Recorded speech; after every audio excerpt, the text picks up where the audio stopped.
नमस्कार दोस्तों। आज हम जानेंगे ज्योतिष शास्त्र में चंद्रमा से जुड़े एक सूत्र के बारे में। ज्योतिष शास्त्र के अनुसार चंद्रमा मन का कारक है, सुख का कारक है। ये जिस भाव में बैठ जाए वहां से संबंधित चीजों को चलायमान कर देता है। यानी जिस भाव में बैठे वहां से संबंधित कारक तत्व तीव्र प्रभाव देते हैं, तेज प्रभाव देते हैं और उतनी ही तेजी से प्रभावित भी होते हैं। दोस्तों, चंद्रमा व्यक्ति की ओरा, जिसे हम आभा मंडल भी कहते हैं, उससे प्रभावित करता है।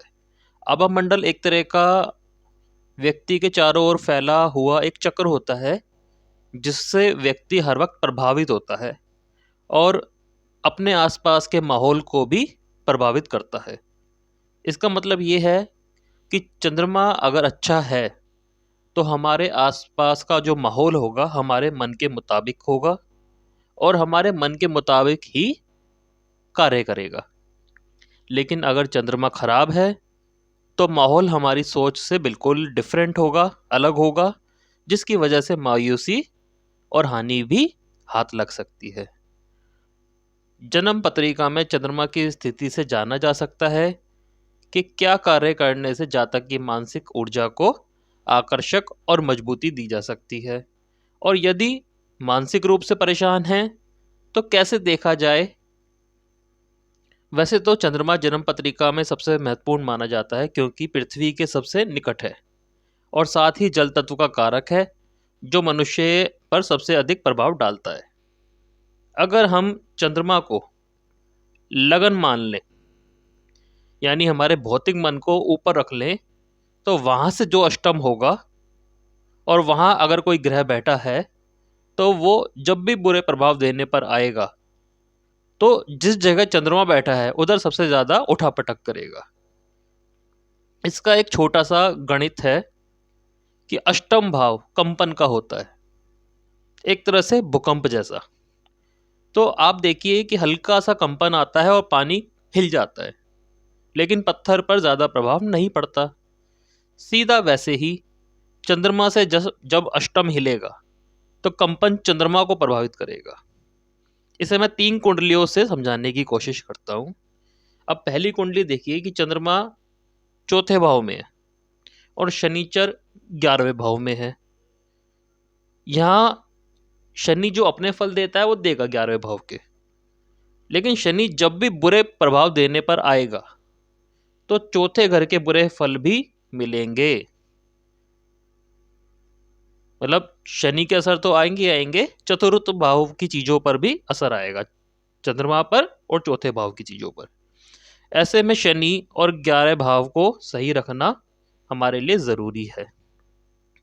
11वां भाव पिता के भाई भी हो गए, ठीक है ना। नवम से तीसरा हमारे बड़े भाई बहन हो गए, ठीक है ना। पिता का धन लाभ हानि भी हो गया, प्रॉफिट एंड गेन्स का होता है, ठीक है। व्यवसायिक माहौल एनवायरनमेंट जैसे बिजनेस का माहौल हो गया, ठीक है। बहुत सारी चीजें 11वां भाव दिखाता है। चतुर्थ भाव माँ, पढ़ाई, सुख, इन सबको दिखाता है। अब मान लीजिए कि पिता को धन की हानि हुई तो घर का सुख खराब हो सकता है। पिता की भाई से लड़ाई हुई और घर में नगद माया की कमी हो गई, या सुख चला गया या घर में मायूसी छा गई। ये दोनों चीजें एक साथ हो सकती हैं।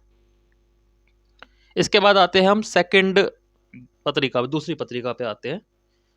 चंद्रमा सप्तम भाव में है, शुक्र दूसरे भाव में है, ठीक है। तो शुक्र की वजह से, यानी शुक्र जब भी बुरे प्रभाव देगा तो चंद्रमा पर और सप्तम भाव पर पड़ेंगे। मतलब चंद्रमा की खुद की कारक तत्वों पर तो पड़ेंगे ही पड़ेंगे और सप्तम भाव पर भी पड़ेंगे।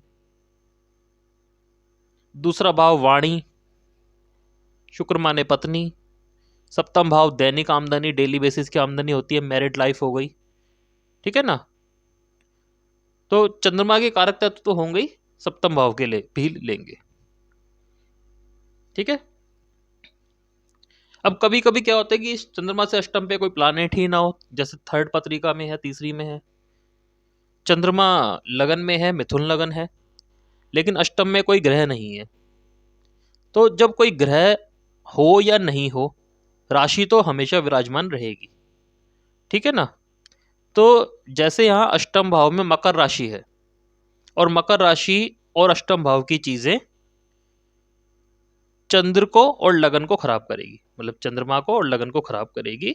अष्टम भाव तो ये है ही, और दशम भाव यानी दशम राशि यानी मकर राशि, ठीक है।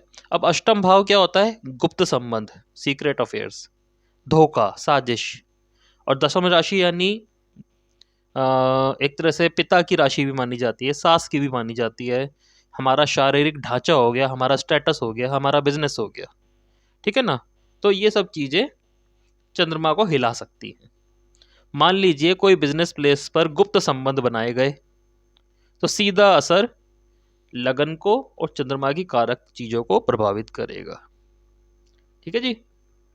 तो चंद्रमा की कारक तत्व और चंद्रमा से जिस चंद्रमा जिस हाउस में और जिस राशि में बैठा है उसकी जो चीजें हैं वो चंद्रमा से अष्टम भाव प्रभावित करता है। ये 3 एग्जाम्पल से मैंने आपको समझा दिया है। आप भी बहुत जगह इसको ट्राई करके देखें। तो ये एक छोटा सा ज्योतिष का सूत्र है, तो इसमें ध्यान रहे चंद्रमा से अष्टम लेना है। चंद्रमा से अष्टम पर जो राशि, जो ग्रह होंगे और जो भाव होगा वही चंद्रमा को कमजोर करने में सबसे आगे होगा, ठीक है। तो इस सूत्र को आप लगा के देखिए। धन्यवाद।